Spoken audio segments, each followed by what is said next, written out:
한 사람이 이 땅에서 생애를 모두 끝내고 이제 임종, 즉 죽음 앞에 이르렀다고 한다면은 그 사람이 마지막으로 죽을 때에 자신의 눈앞에 있는 자식들에게 무슨 말을 하겠습니까? 농담을 하겠습니까?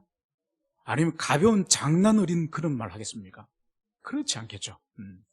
마지막 몇 마디의 힘을 할 수 있는 마지막 힘이 남았다고 한다면은 아마 가장 가슴 깊은 곳에 있는 가장 중요한 교훈을 그 마지막 유언으로 몇 마디 남기지 않겠습니까?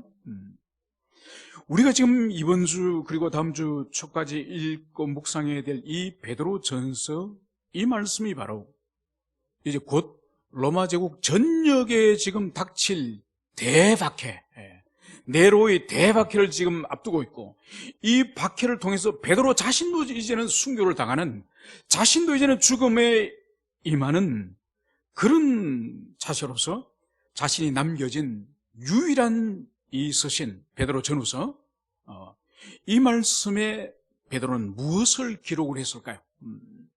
우리가 이번 주에 묵상을 하고 있지만은 다른 것이 아니라 복음의 가장 본질적이고 복음의 가장 기초적인 가장 중요한 말씀을 베드로는 하나씩 그것을 기술하고 있음을, 그것을 볼 수 있습니다. 그래서 우리가 지난 시간에 살펴봤던 것처럼 바로 이 서신을 받는 이 사람들이 누군가 하니까 흩어진 무리들, 즉 이 땅은 지나가는 나그네요, 이 땅은 순례자로서 지나가면서 천성을 바라보는, 하나님 나라를 향해서 나아가는 순례자요 나그네라고 하는 그런 정체성으로 이 교회를 먼저 부르고 있다는 것을 우리가 살펴봤습니다.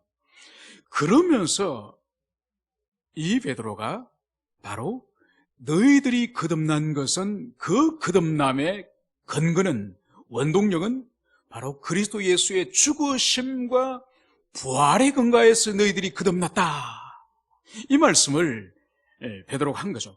그래서 복음의 가장 정수 중에 정수라고 할 수 있는 그리스도의 부활, 이 부활에 너희들이 참여함으로 말미암아서 너희들이 거듭난 신자가 되었다, 이 말씀을 하고 나서 그러면은 왜 우리를 하나님께서 그리스도와 연합되게 하시고 왜 우리를 거듭나게 하셨나?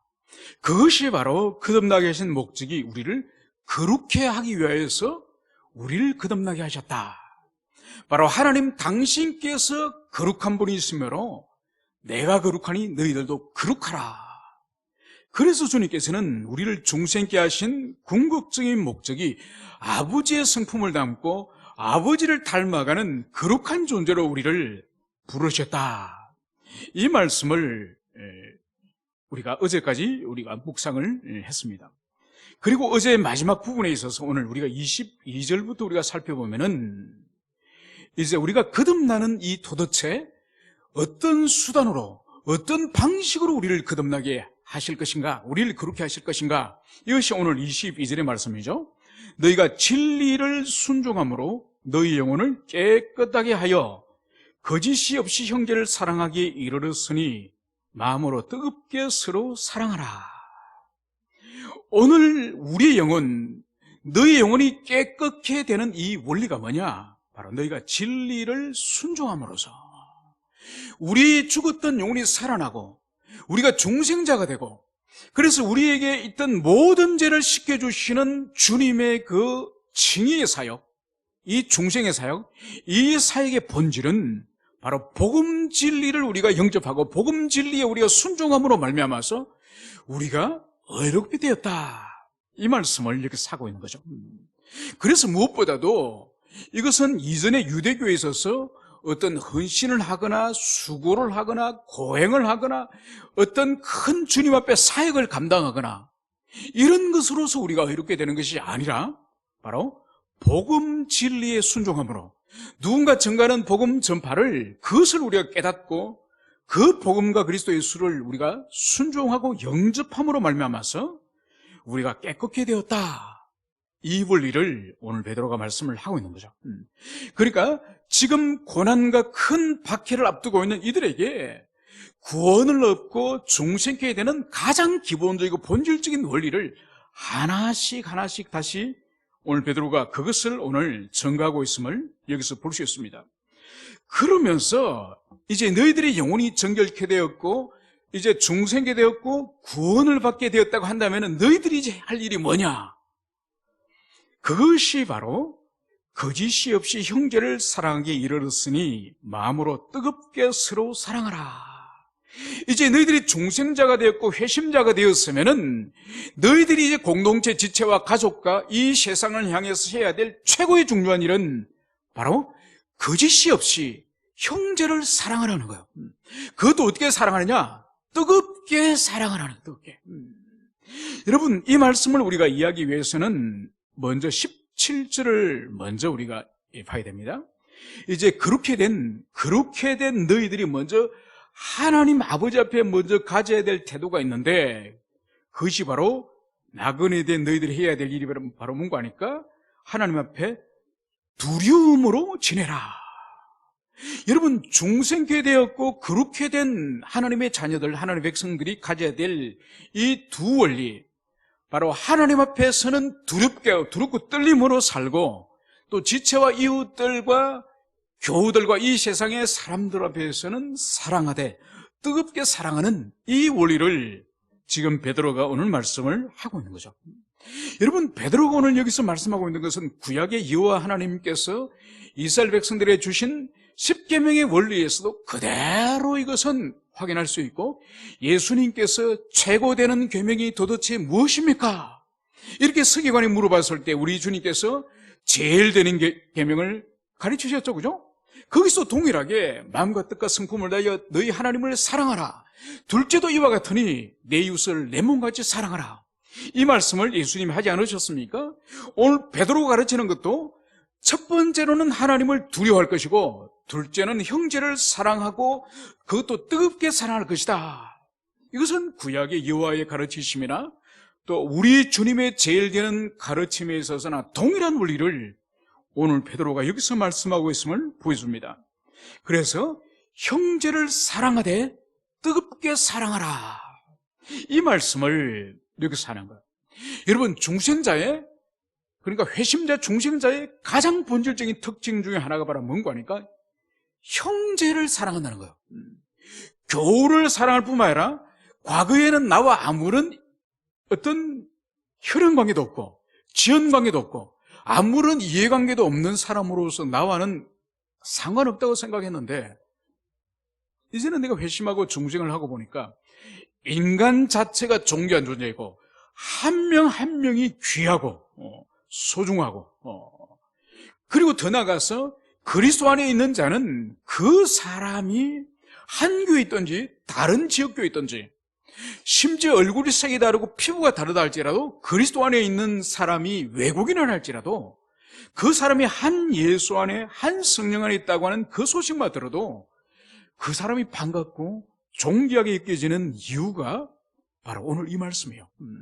참으로 회심자와 중생자는 인간을 사랑하고, 그리고 더 나아가서 같은 성도된, 지체된 믿음의 사람들을 얼마나 사랑하게 되는지, 이거는 우리가 회심하기 이전에는 전혀 우리 본성 속에 전혀 있지 않는 것인데, 어느 날 하나님이 우리 속에 집어넣으니 하나님을 사랑할 뿐만 아니라 하나님과 관계되는 하나님 형상인 인간을 사랑할 뿐만 아니라 그리고 지체를 사랑하게 되는 그런 본성이 우리 가운데 있게 되는 거죠.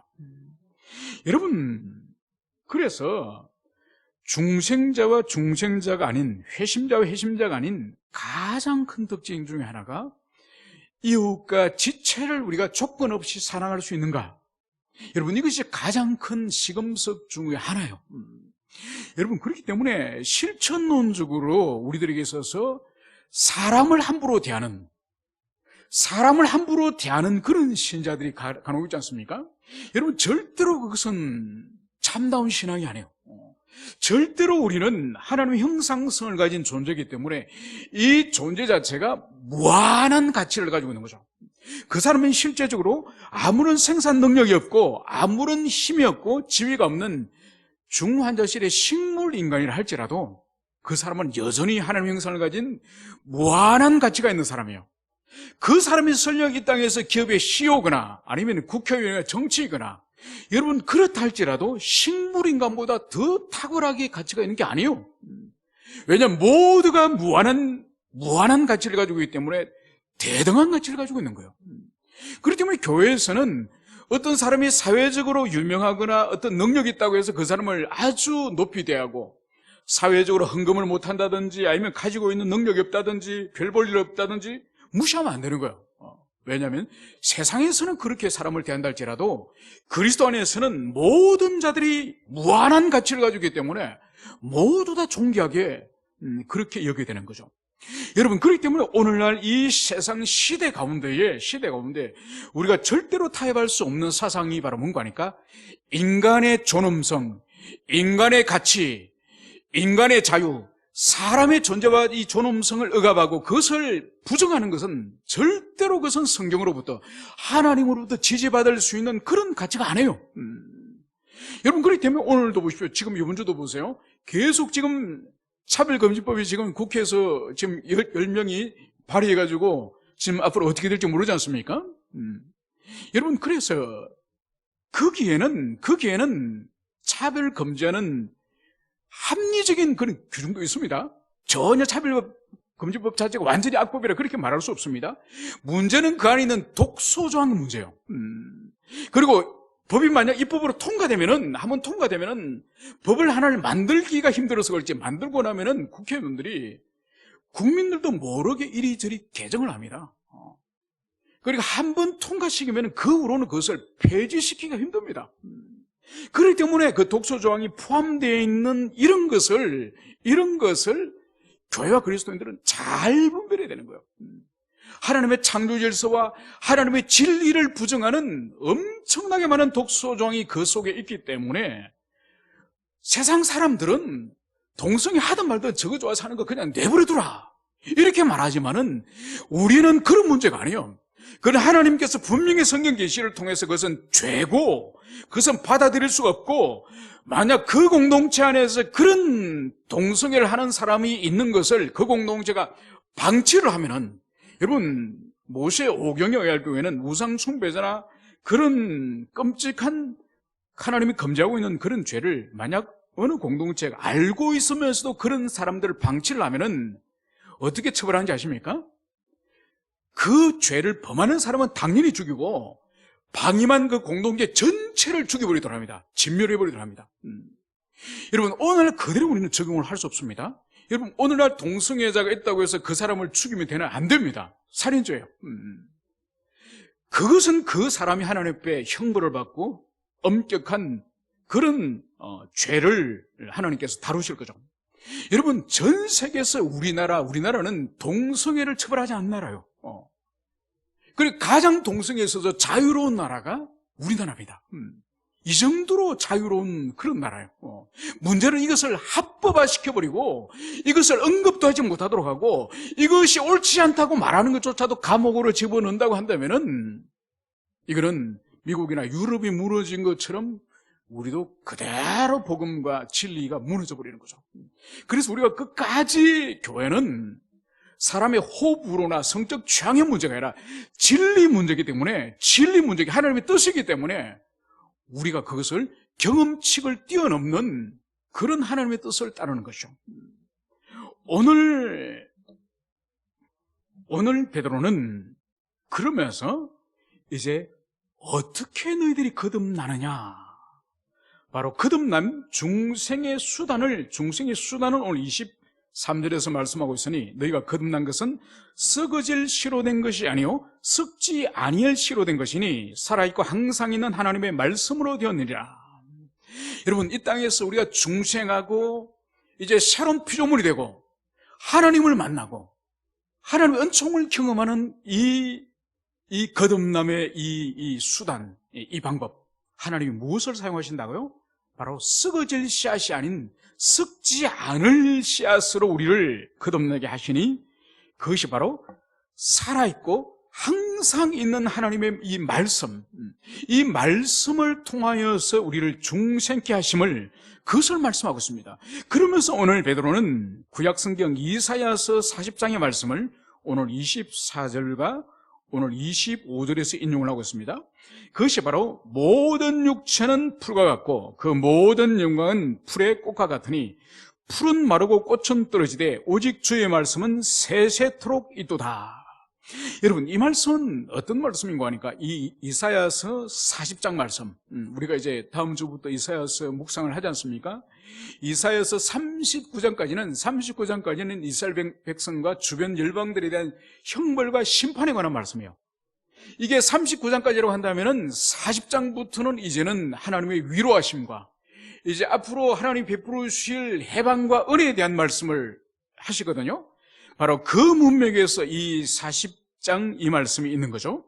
그것은 바로 뭔가 하니까 이제 이스라엘 백성들을 바벨론으로 이제 포로로 끌고 갔던 그 초강대국 바벨론은 이제 오늘 여기서 등장하고 있는 이 풀의 꽃, 풀과 풀의 꽃같이 시들듯이 그 바벨론은 곧 시들 것이다.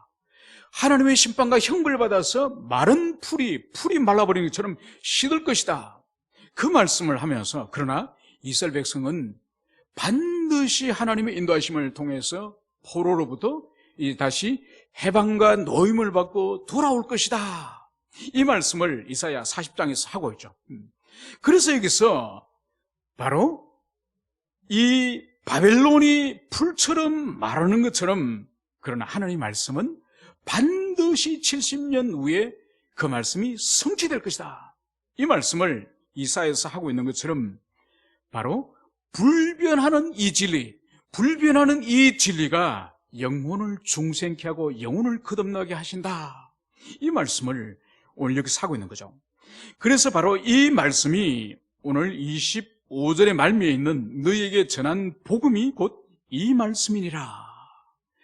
바로 사도와 그리고 우리 주님께서 전가한 이 복음 진리가 이제 영혼을 거듭나게 하고 영혼을 이제 하나님의 사람으로 오늘 만들어감을 그것을 여기서 오늘 말씀을 하고 있습니다. 그러면서 오늘 2장 1절과 2절에 있어서 이제 그러므로 바울도 이 그러므로는 이 접속사를 쓰기를 좋아하죠. 베드로도 마찬가지입니다. 그러니까 이 그러므로 하는 이 접속사의 의미가 바로 뭔가요? 그러므로 하는 이 접속사를 중심에 두고 이전과 이후에 있어서 원인과 결과를 알려주는 그런 접속사죠. 그죠?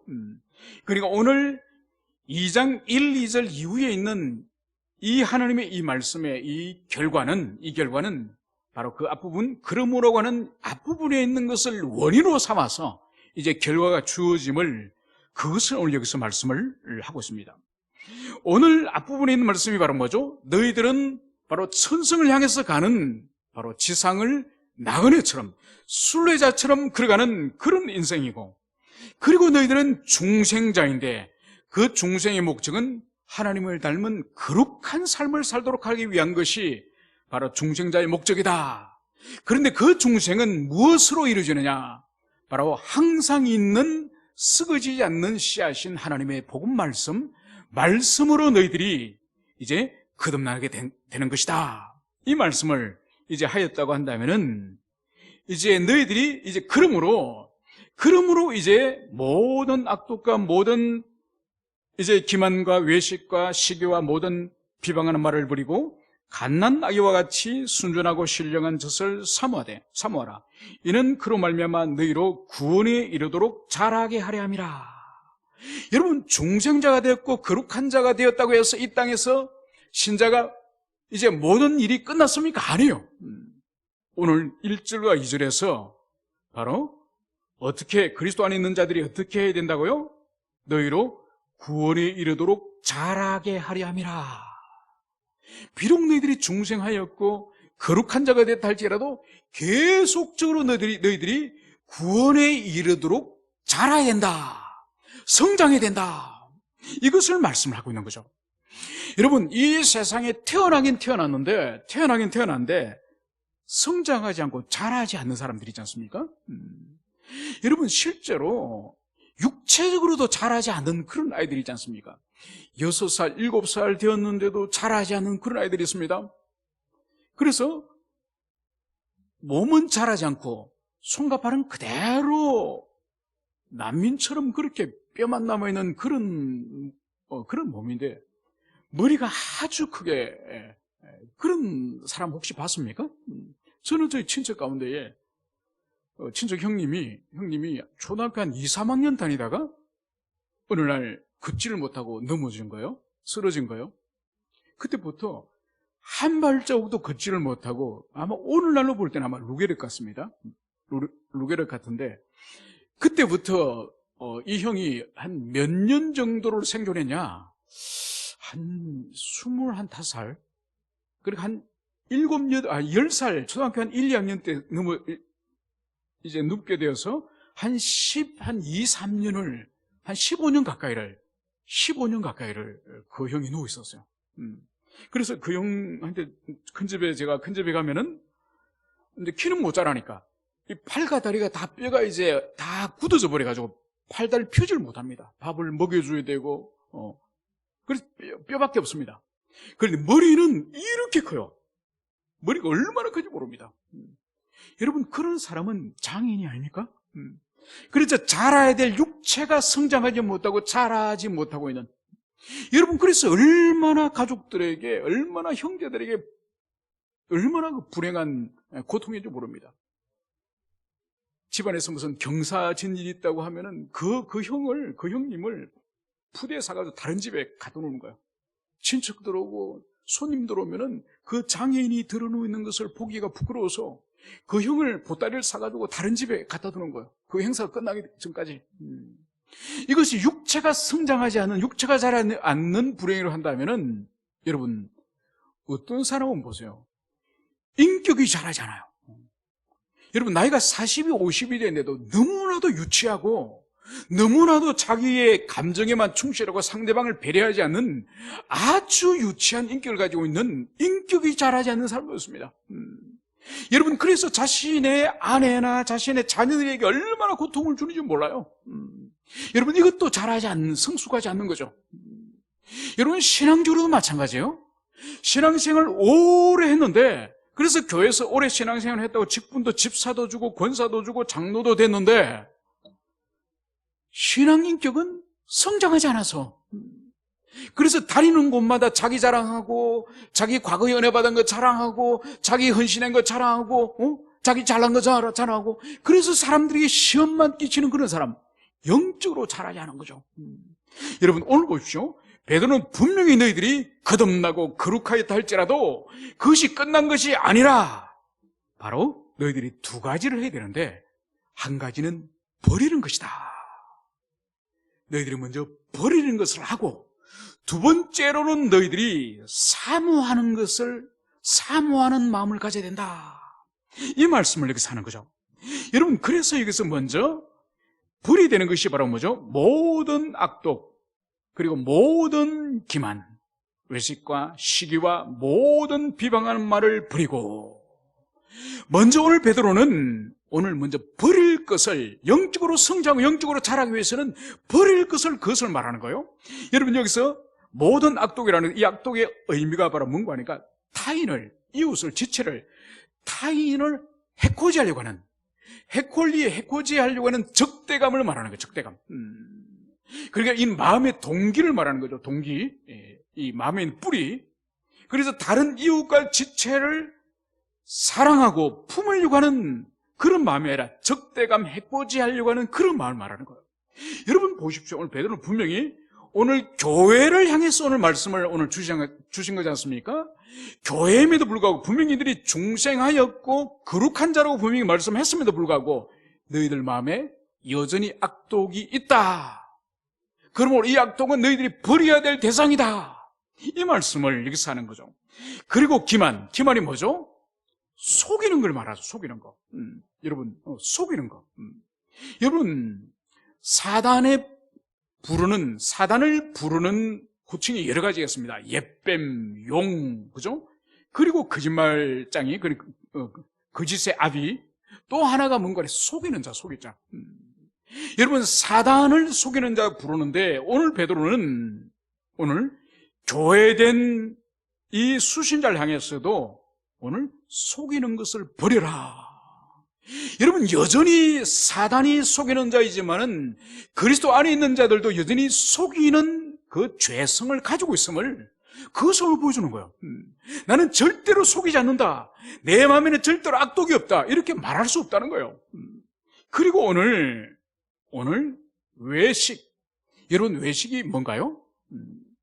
여러분, 이 외식이라는 이 단어의 원래 뜻이 바로 뭔가 하니까 이 헬라 그리스 그 시대의 그 당시에 비극이나 희극, 연극이 많았지 않습니까? 연극을 할 때 그 배우로부터 나온 이 단어가 외식이에요. 그러니까 배우가 자신이 제우스 역을 맡는다고 한다면 제우스가 아니지만 정말 제우스처럼 흉내를 내고 제우스처럼 말을 하고, 그죠?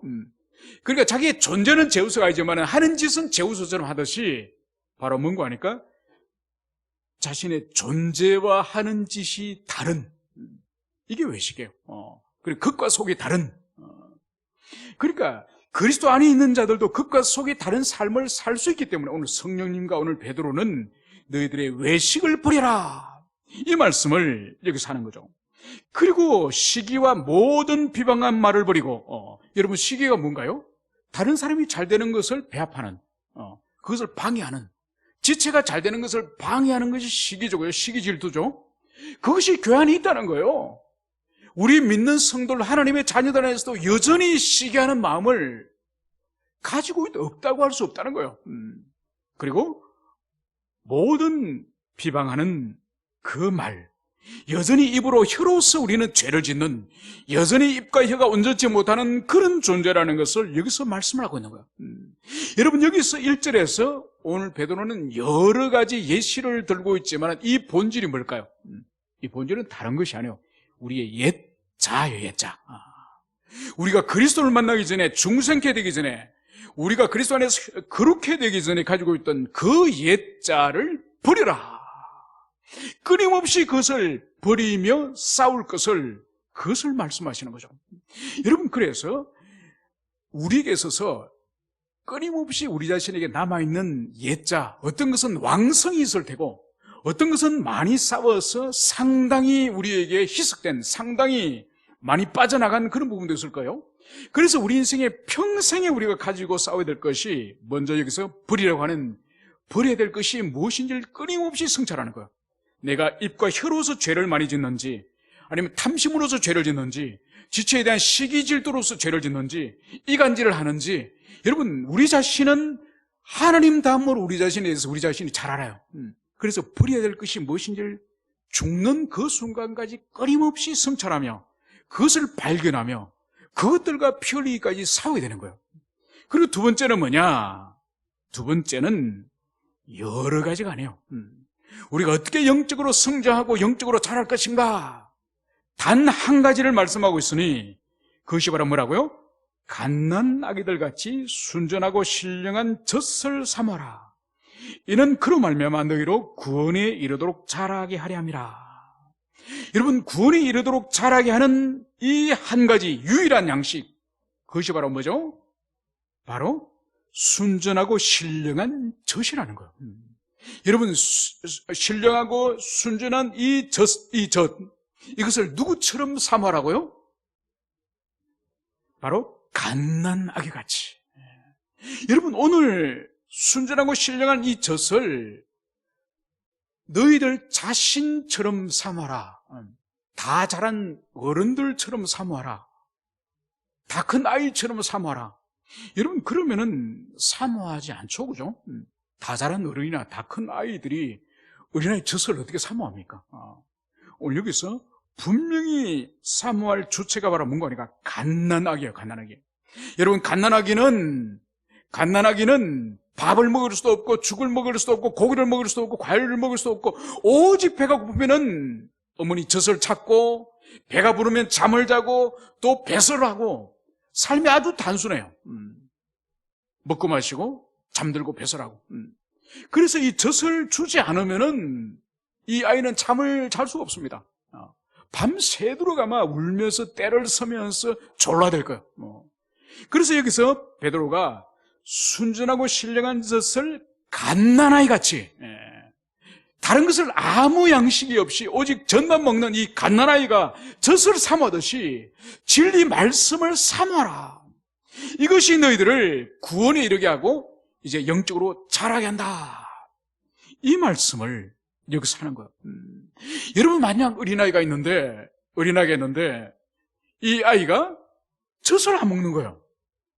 또 이유식을 안 먹는 거예요. 또 아이가 밥을 또 며칠 안 먹습니다. 우리 우집사님 어린이집에 아이들 밥 안 먹는 아이들 있죠? 그죠? 만약 계속 안 먹으면은 선생님이, 원장님이 그 아이를 어떻게 반응할까요? 자꾸 안 먹으면. 어제도 안 먹고 오늘도 안 먹으면. 걱정이 되죠, 그죠? 그러면서 집에 전화해가지고 얘가 혹시 아픕니까? 그러면서 병원에 가보라 그러지 않겠습니까? 여러분, 갓난아이는 왕성한 생명력을 가지고 있습니다. 젖을 얼마나 세게 빠는지 모릅니다. 그런데 그 아이가 어느 날 젖을 안 먹는 거예요. 병이 들었다는 거예요, 병이. 여러분, 그대로 우리에게 대입을 해보면은 우리 자신도 충분히 경험칙상에 경험을 했을 겁니다. 여러분이 밥맛이 아주 없는 때가 있죠, 그죠? 여러분, 밥맛이 없어서 며칠을 밥맛이 없는 그런 때가 여러분의 건강과 어떤 상관관계가 있습니까? 몸 상태가 안 좋으면은 밥을 먹을 수가 없죠. 여러분, 항암 치료하시는 분을 보세요. 그 주사를 맞고 방사능 치료를 하고 음식이 들어갑니까? 다 토해내버리는 거죠. 몸이 그것을 받아들일 수가 없는 거예요. 몸이 그것을, 이 곡기가 들어간 걸 소화시킬 능력이 없는 거예요. 몸이 전체적으로 항암 치료를 통해서 온몸이 지금 엄청난 지금 고통 속에 있는데 이 소화시킬 여유가 없는 거예요. 여러분, 그렇기 때문에 우리 영혼도 동일해요. 우리 영혼도 살아있고 생기가 있고 하나님을 사랑하고 이 지체를 사랑하고 그리고 영적으로 왕성한 작용을 하려고 할 때는 영적으로 그 양식이 왕성히 땡기는 거예요. 왕성히. 그런데 우리 영혼이 죄 가운데 미끄러져 있거나 또 하나님을 기뻐하지 않는 삶을 살거나 아니면은 영적인 깊은 실정에 빠져 있거나 그런 말씀이 진리가 당기지 않는 거예요. 마치 항암 치료 가운데 있는 사람이 음식이 당기지 않듯이요. 여러분, 그래서 우리 자신이 영적 상태를 시험할 수 있는 많은 장치들이 있지만은 그 가운데 하나가 최근에 나에게 있어서 경건 생활과 말씀과 기도에 있어서 얼마나 내가 거룩한 영적 욕구가 나에게 있는가. 말씀에 대한 욕구가 있고 기도에 대한 욕구가 있고 하나님의 뜻을 따라 살 욕구가 있는지 그것을 보면은 우리 영혼의 상태를 정확히 알 수 있는 거죠. 그래서 오늘 베드로는 이 영적 성장을 위해서 비록 너희들이 중생하였고 거룩해 되었다 할지라도 너희들이 구원에 이르도록 자라가기 위해서는 반드시 필요한 것이 바로 옛자를 버리고 죄와 싸우고 그리고 더 나아가서 이 순전한 이 신령한 젖, 이 진리의 말씀을 다른 것이 섞이지 않는 이 순전한 이 말씀을 마치 어린아이가 어미 젖을 삼하고 그것을 빨아먹듯이 바로 진리를 너희들이 사모하라. 이 말씀을 오늘 여기서 하고 있습니다. 이제 박해를 통하여서 많은 사람들이 이제는 죽임을 당하고 환난과 역경 속으로 이제 들어갈 텐데 오늘 베드로가 다른 것을 이 사람들에게 권면하고 다른 것을 부탁하는 것이 아니라 다시 가장 신앙에 있어서 본질인 복음의 이 초점, 이 본질로 돌아갈 것을 오늘 여기서 말씀을 하고 있습니다. 우리 또한 마찬가지입니다. 우리가 수십 년을 신앙생활하였고 우리가 많이 배우고 많이 알고 많은 훈련을 받았다 할지라도 언제나 우리가 돌아가야 될 것은 바로 복음의 본질.